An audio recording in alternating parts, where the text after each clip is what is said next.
నమస్కారం గురుగారు. మాతృదేవోభవ పితృదేవోభవ ఆచార్య దేవోభవ ఓం నమో మాందేశ్వరాయ నమః. అందరూ బాగుండాలి, అందరికీ మంచి జరగాలి. గురుగారు, కొంతమంది ఎంత కష్టపడి సంపాదించినా కూడా, అసలు ఎంత డబ్బు ఇంటికి తీసుకొచ్చినా కూడా వాళ్ళకే తెలీదు ఎలాగోలాగో ఖర్చు అయిపోవడం, అనుకోకుండా ఖర్చు రావడము, లక్ష్మి అనేది వాళ్ళ ఇంట్లో స్థిరంగా ఉండకపోవడం అనేది జరుగుతూ ఉంటుంది. అసలు దీనికి ఒక రెమెడీ ఏంటి గురుగారు, ఇంట్లో లక్ష్మీదేవి స్థిరంగా ఉండాలి అంటే? ఇంటిలో లక్ష్మీదేవి స్థిరంగా ఉండాలంటే మంచి పాయింట్ అడిగారు. గృహమే స్వర్గసీమ అనే మాట మనం వింటూ ఉంటాం. ఇంటికి దైవం ఇల్లాలే అని అంటూ ఉంటాం.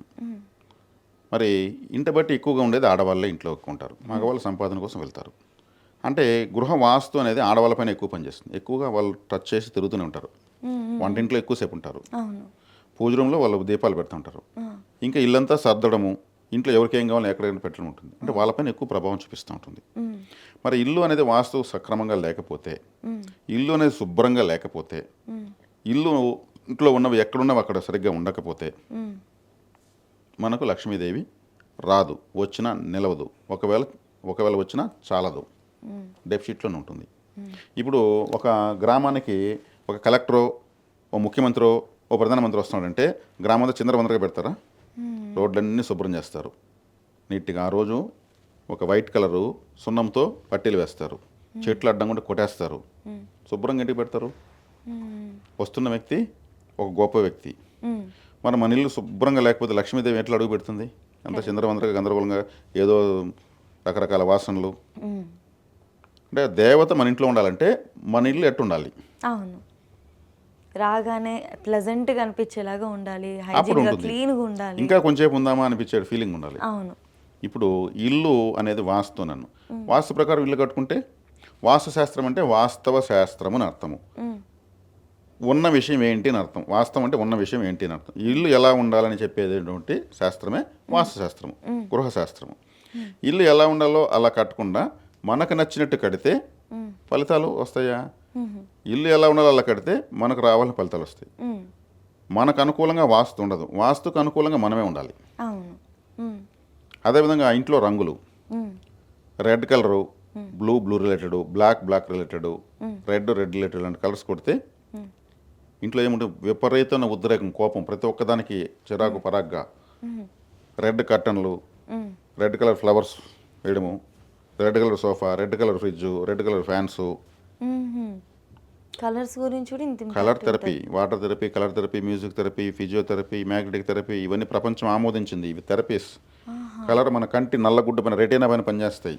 అందుకే విప్లవాలు, ఉద్యమాలంతా ఎరుపు రంగు జెండా ఎత్తుకుంటారు, నిరసన తెలియజేయడానికి నలుపు రంగు జెండా ఎత్తుకుంటారు, శాంతిని తెలియజేయడానికి వైట్ కలర్ ఎత్తుకుంటారు.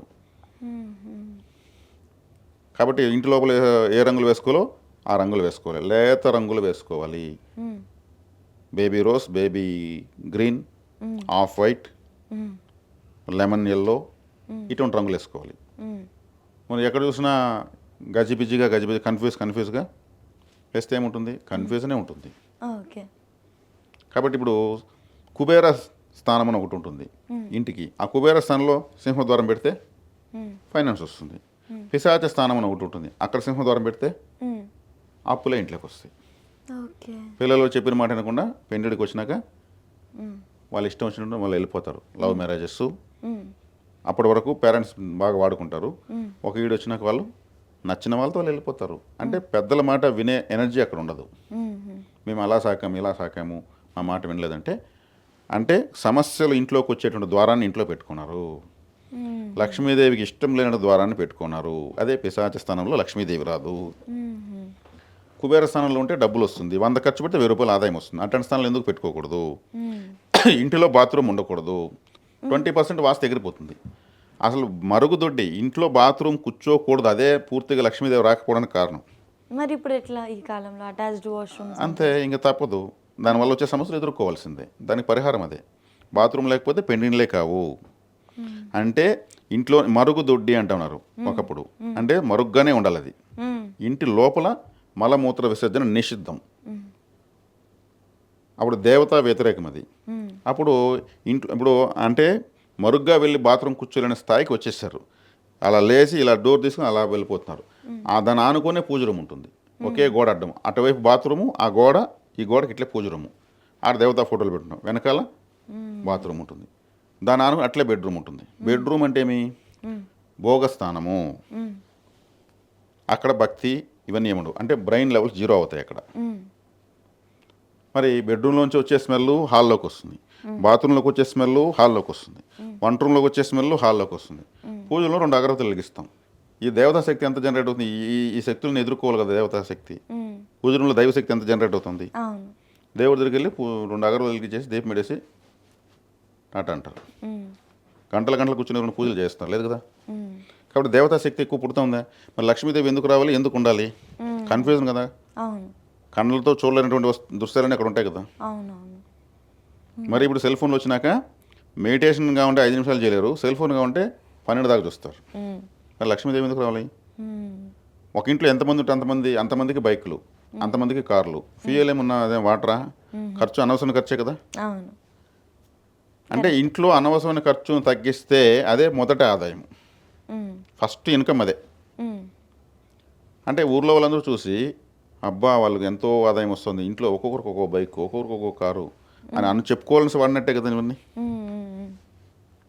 అదే కాబట్టి ఇక్కడ లక్ష్మీదేవి ఎందుకు ఉండాలి? ఎంత కన్ఫ్యూజన్లో, అంత అవసరం ఆమె ఏమైనా గుమస్తానా తెస్టేసి మన ఇంట్లో కూర్చోడానికి? అవసరం మనది ముఖ్యంగా.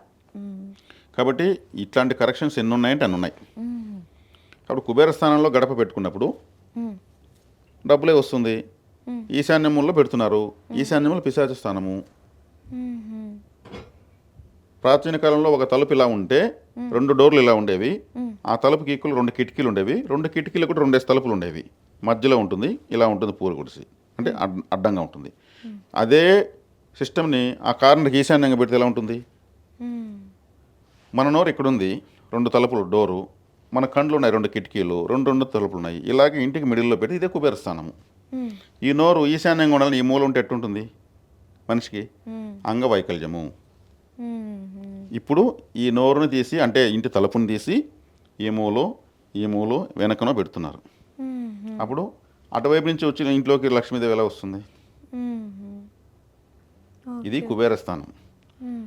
ఏ ఆలయానికి చూసినా మిడిల్లోనే ఉంటుంది డోరు, గాలి గోపురానికి 2 తలుపులు ఉంటాయి. మరి అందుకే ఆలయానికి ఉండికి డబ్బులు ఎక్కువ వస్తుంది, జనాలు ఎక్కువ వెళ్తారు. కుబేర స్థానం కాబట్టి అక్కడ బనులకి సంపత్కరంగా ఉంటుంది. అది ఇంటికే పెడుతున్నారు, ఇంటికి ఇప్పుడు పెట్టడం లేదు, ఇంజనీరింగ్ ప్లాన్లు వచ్చేసినాయి. ఇప్పుడు ఆలయంలో బాత్రూమ్ ఉంటుందా? లేదు. ఎక్కడో బెడ్రూమ్ ఉంటుందా? లేదు. వంట రూమ్ ఉంటుందా? ఆలయం మాత్రం ఉంటుంది. వంటశాల అనేది ఎక్కడ పెట్టాలి పెడతారు, ప్రసాదాలు తయారు చేస్తారు. బాత్రూమ్లు బయట పెడతారు. గర్భగుడికి దరిదాపుల్లో ఎటువంటి వ్యతిరేకమైన కట్టడాలు కట్టరు. అయితే ఇల్లు అందుకే చెప్పింది, దేహమే దేవాలయము, ఇంటికి ఇల్లాలే దైవము, ఇల్లే స్వర్గసీమ, ఇవన్నీ చెప్పింది. ఎందుకంటే అలా పెట్టుకోకపోతే నరకమే అవుతుంది. మరి ఇంత ట్రాఫిక్ జామ్లో లక్ష్మీదేవి వచ్చి మనకు కూర్చోవాలి గట్టిగా. నేను పోను ఎప్పటికీ, ఏటీఎం కార్డు నాది, పిన్ నెంబర్ తీసుకోండి, ఎంతగానో డ్రా చేసుకున్నాను. రంగుల నుంచి, ద్వారాల నుంచి, కిటికీల నుంచి వాటికి వాడే గుడ్డు సెలక్షన్ ఉంది. ఇంటికి శంకుస్థాపనలో చేసేటువంటి టైమింగ్స్ ఇవి A to Z ఉన్నాయి. ఇటువంటి ఇళ్లలో సిస్టమేటిక్గా తీసుకుంటే ఆ ఇంట్లో గొప్ప వాళ్ళు పుడతారు, దేశాన్ని ఉద్ధరించే వాళ్ళు ఆ ఇంట్లో పుడతారు. ఆ ప్లేస్ సెలెక్ట్ చేసుకుంటారు వాళ్ళు. మనం ఇంట్లో పుట్టాలి కాబట్టి ఈ ఇంట్లో పేరెంట్స్ మనం సెలెక్ట్ చేసుకుందాం, వాళ్ళ మధ్యలో దూరేస్తారు. ఒక బిడ్డ కాబట్టి గొప్ప వాళ్ళు అవుతారు. అందుకు అది గాంధీ పుట్టిన ఇల్లు అనేసి ఒక ఎగ్జిబిషన్ లాగా పెడతారు. ఈ సుభాష్ చంద్రబోస్ గారు పుట్టింది ఈ ఇల్లే, అది అందరు సందర్శకులు పెడతారు. వాస్తు బాగుంటే ప్రపంచానికి ఉద్ధరించే వాళ్ళు పుడతారు, లేదంటే తల్లిదండ్రులను వ్యతిరేకించి పరారైపోయే వాళ్ళు పుడతారు. ఇలా చెబుతూ పోతే రేపు తెల్లారి వరకు చెప్పచ్చు. ఓకే గురుగారు. కాబట్టి లక్ష్మీదేవిని ఆహ్వానించుకోవాలంటే ఎలా ఆలోచించాలనేది, దేవత మన గురించి ఆలోచించే విధంగా మనం ఆలోచిస్తే చాలు, అలా పెట్టుకుంటే చాలు మన పరిసరాలు. ఖచ్చితంగా గురుగారు. ముందుగా మీరు చెప్పిన మంచి మాట, ఇంట్లో ఖర్చులు తగ్గించుకుంటే అదే ఫస్ట్ ఆదాయం అని చెప్పేసి, అది డెఫినెట్గా అందరూ ఫాలో అవ్వాల్సిన విషయము. ఇంకొకటి వాస్తు. ఖచ్చితంగా మరి వాళ్ళ ఇల్లు ఆల్రెడీ కట్టేసి ఉన్నారు అని అంటే, ఎవరైతే ఈ వాస్తు చెప్పేవాళ్ళు ఉంటారో ప్రొఫెషనల్స్, వాళ్ళని ఇంటికి తీసుకెళ్ళి కరెక్షన్స్ ఏమైనా చేయడానికి పాసిబిలిటీ ఉంటే అలా చేయించుకొని, కొత్తగా కట్టించుకునే వాళ్ళైనా కూడా మీరు చెప్పిన అన్నిటిని కూడా శ్రద్ధగా ఫాలో అయితే డెఫినెట్గా అందరికీ మంచి జరుగుతుంది. ధన్యవాదాలు గురుగారు. ధన్యవాదాలు.